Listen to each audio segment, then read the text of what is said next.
Hey everyone, it's Aniqua, aka Uniquely Aniqua, if you follow my blog.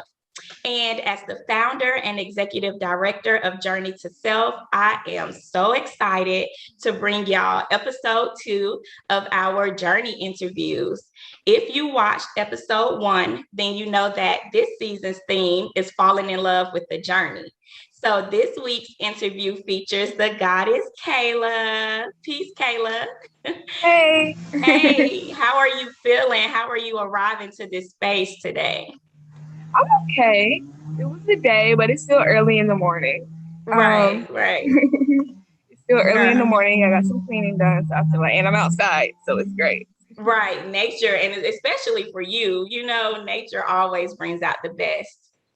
So, for those of you who do not know, Kayla is actually my baby sister. She is the person that introduced me to my divine abilities. She has literally been by my side as I've morphed into my true self. So, Kayla, what is your definition of true self? That's a really good question. My definition of true self is your most authentic being. Like, in a way, your most natural self. The self that you are when you eat natural food, the self that you are when you express yourself in an organic manner, the self that you are when you pull away all of the things that life and society has poured into you, all of the negativity, Right. and like let yourself blossom into this authentic and natural being. That's I my love it. Indeed. I knew you was going to throw something about food in there. You have definitely taught me the importance of what you put in your body is basically what you are? So, may I ask you, how are you being intentional about being your true self? Well, it's all about being conscious and mindful. And of course, it's going to be difficult, especially in a world and society where so much is a facade and just like built upon lies and hidden identities.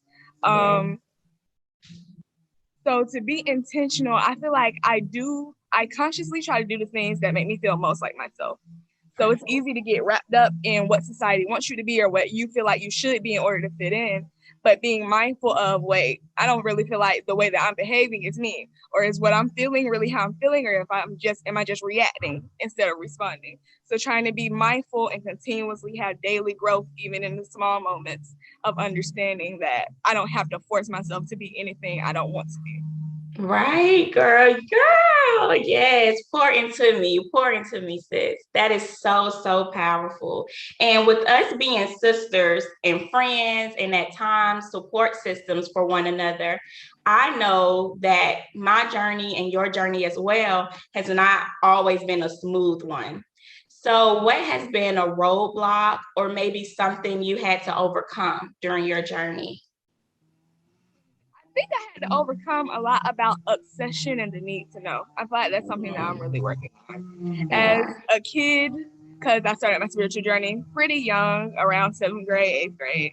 But so Right. as a kid and as someone, a Pisces with a very, very strong imagination, coming into this world and realizing that, hey, magic is real and energy is real and Right. everything is so powerful and beautiful, just having to also realize that I am powerful and I am a part of nature, but that does not mean that I have to know everything or be good at everything or just be this ascended master, you know? So Right. to try to let go, really, let go of the idea that even in spirituality, I have to be perfect. Yes, yes, I feel all of that. I literally was texting someone yesterday and I sent like this meme of like being free because we were talking about like having other people lean on you. And I'm like, oh no, I have stopped that. I have nipped that in the bud because this journey for me is truly, about freedom.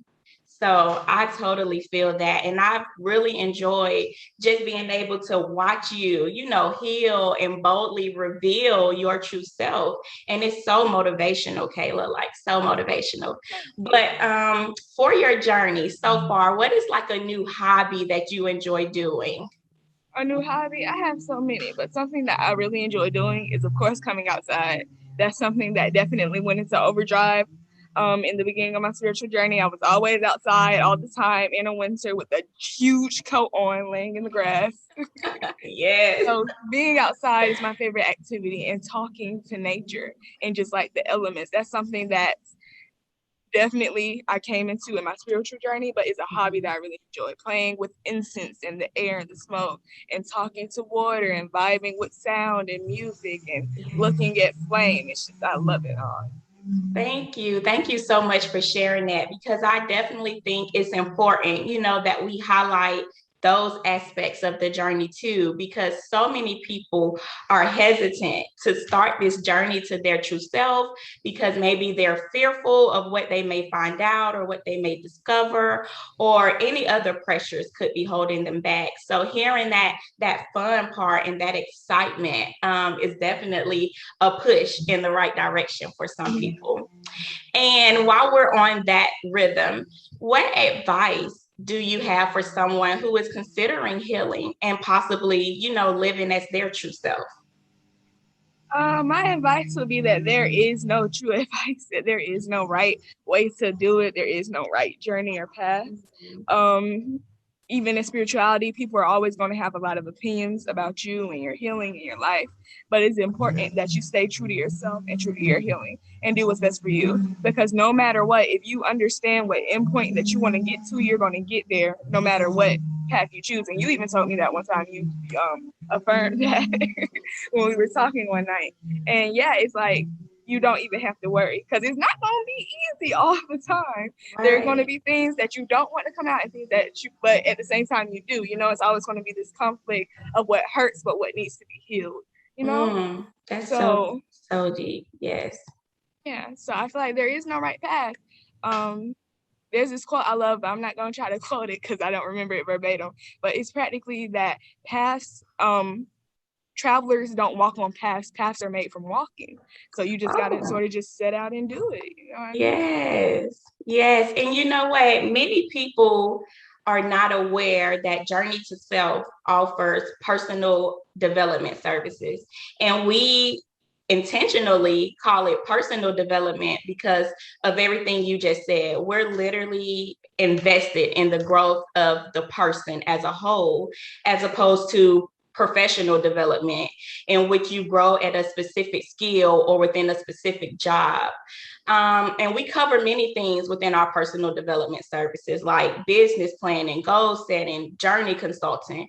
But the one thing, sis, that I am so happy about is the fact that we get to partner with you and we get to offer your soul enlightenment services. So, Kayla, can you quickly tell our viewers just more about soul enlightenment?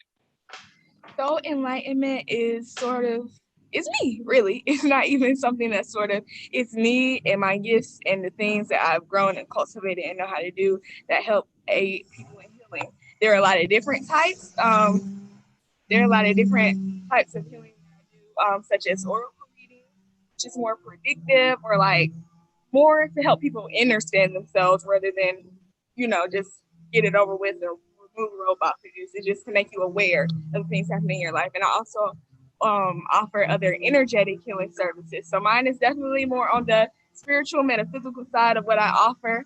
I also do help with ascending to your higher chakras and chakra healing, as well as empathetic energy healing is what I call it, where I help you connect with your ancestors, or where I help you learn to move energy throughout your body, help rearrange the way that you see pain or like negative emotions and things of that such. Yes, and let me just tell y'all, Kayla is so cold with it. And what I mean by that is she knows what she is doing. She has been able to pour into me and teach me things that at one point, before my journey, my mind could not even comprehend and understand.